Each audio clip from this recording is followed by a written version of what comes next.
Let us solve this together.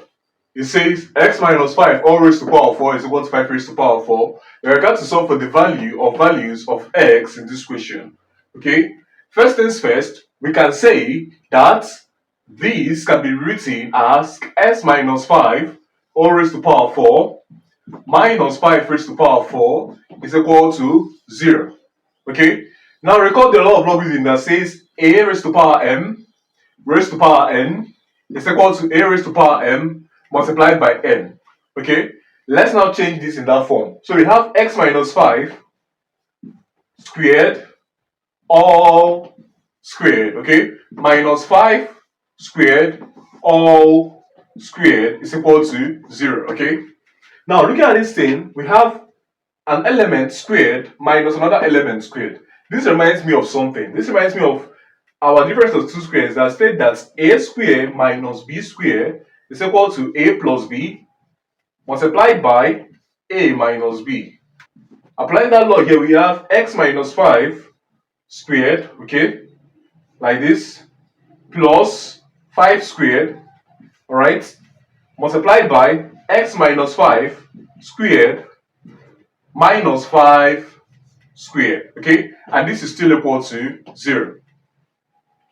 We can now say that when the product of two things are equal to 0, it's either the first one is equal to 0 or the second one is equal to 0. Okay, so it's either this is equal to 0 or this is equal to 0. So let's say that this is equal to 0, for example. We have x minus 5 all squared minus 5 squared is equal to 0. Okay, this again is the difference of two squares. You can reapply the law which you applied initially in solving this. Applying that law now, we have x minus 5, okay, then minus 5 multiplied by, sorry for this,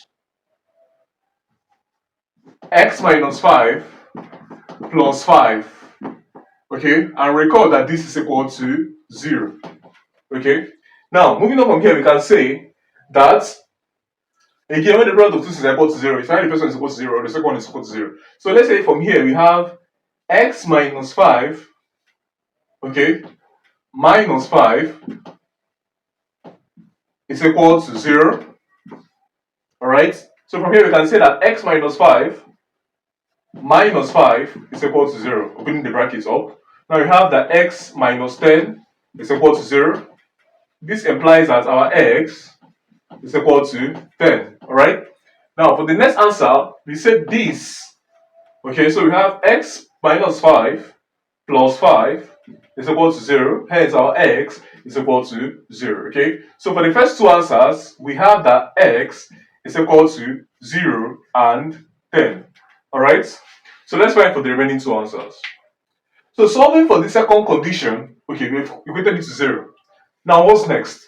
So this is sum of two squares, okay, so we have to use a different relation from the one we used initially.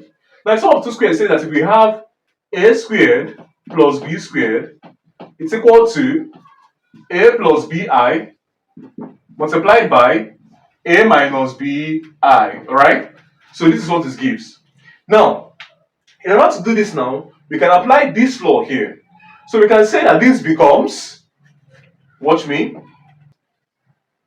x minus 5 plus, okay, so we have 5i multiplied by x plus 5, sorry, x minus 5 again, sorry for that, minus 5i. Alright, and this is equal to 0.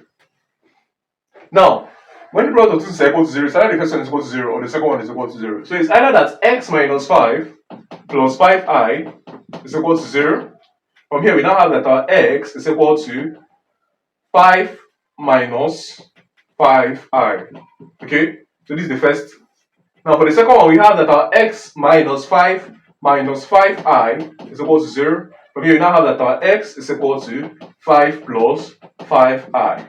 Okay, making our total answers for x to be that x is equal to 5 plus, sorry, okay, I'm correct, 5 plus or minus 5i. Okay, next answer we have that x is equal to 0 and that x is equal to 10. These are the four answers for x in this question. Thanks for watching. If you made it to the end, like, comment, subscribe. I'll see you guys in my next video.